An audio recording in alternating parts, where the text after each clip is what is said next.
അപ്പോൾ ഈ പറഞ്ഞ കഥയിൽ ഒരു ബിൽഡിങ്ങിൻ്റെ മുകളിൽ കയറിയിരിക്കാനും മാത്രം ഒരു റീസൺ ഉള്ളതായിട്ട് തോന്നിയില്ല. അതോ ഇനിയും വേറെ എന്തെങ്കിലും ഉണ്ടോ? ഇതിൽ കൂടുതൽ ഇനി എന്താടോ വേണ്ടത്? ഒരച്ഛനില്ലാത്ത കുറവറിയിക്കാതെ വളർത്തി വലുതാക്കിയിട്ടും എൻ്റെ അമ്മയ്ക്കൊരു നല്ല മകനാകാൻ എനിക്ക് കഴിഞ്ഞില്ല. ഒരു നല്ല ഫ്രണ്ടിനെ ചൂസ് ചെയ്യുന്നതിൽ ഞാൻ തോറ്റുപോയി. പ്രണയവും പരാജയം. എൻ്റെ ഈ 28 വയസ്സിനിടയ്ക്ക് ഞാനെടുത്ത തീരുമാനങ്ങളെല്ലാം എനിക്ക് നഷ്ടങ്ങൾ മാത്രമേ തന്നിട്ടുള്ളൂ. ഇനിയും അത് തുടരണമെന്നാണോ?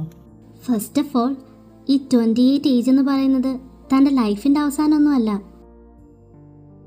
താൻ ഒരാളെ ട്രസ്റ്റ് ചെയ്തു, അതൊരിക്കലും ഒരു തെറ്റല്ല. തനിക്കൊരു പ്രണയമുണ്ടായി എന്നതും ഒരു തെറ്റല്ല. അതെങ്ങനെ ശരിയാകും?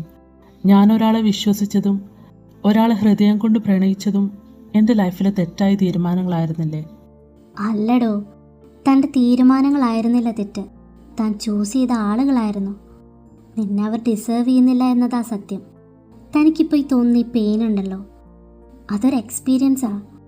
ഇനിയും ഒരാളെ വിശ്വസിക്കാൻ തുടങ്ങുമ്പോൾ താൻ ഒന്ന് ചിന്തിക്കും, ഇല്ലേ? ശരിയാണ്, ഞാനൊരിക്കലും ഇങ്ങനെയൊന്നും ചിന്തിച്ചിരുന്നില്ല. താനത്ര സിമ്പിളായിട്ടല്ല നോക്കിക്കാണുന്നത്. ഇത്രയും നേരം എനിക്കിതിൽ നിന്നും പുറത്തേക്ക് വരാൻ പറ്റില്ലെന്ന് തോന്നിയിരുന്നു. പക്ഷെ ഇപ്പൊ ചെറിയ പ്രതീക്ഷയൊക്കെ ഉണ്ട്. ഒന്നും അവസാനിച്ചിട്ടില്ലടോ. താൻ ഓൾറെഡി ഇത്രയും കാര്യങ്ങൾ ഫേസ് ചെയ്ത് ഇവിടെ വരെ എത്തിയ ആളല്ലേ. നഷ്ടപ്പെട്ട പണം നമുക്ക് ഇനിയും ഉണ്ടാക്കാം.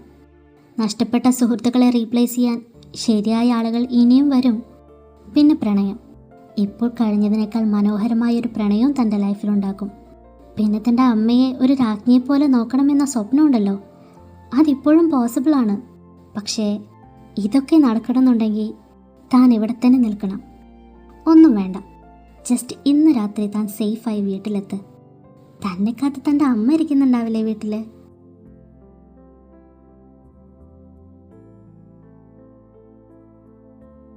ഹലോ, താൻ പോയോ?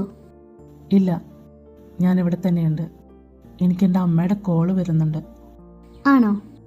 എന്നാൽ അതെടുത്ത് സംസാരിക്കേ. എന്നിട്ട് വൈകാതെ തന്നെ വീട്ടിലേക്ക് എത്തുമെന്ന് പറ. പറയാം. ഒരുപാട് നന്ദിയുണ്ട് എനിക്കായി നൽകിയ തൻ്റെ സമയത്തിനും വാക്കുകൾക്കും. അതിൻ്റെ ഒന്നും ആവശ്യമില്ല. താൻ സേഫായിട്ട് വീട്ടിലെത്തിയാൽ മാത്രം മതി. Okay then bye, good night. Wait, തൻ്റെ പേര്? ഹലോ അമ്മ.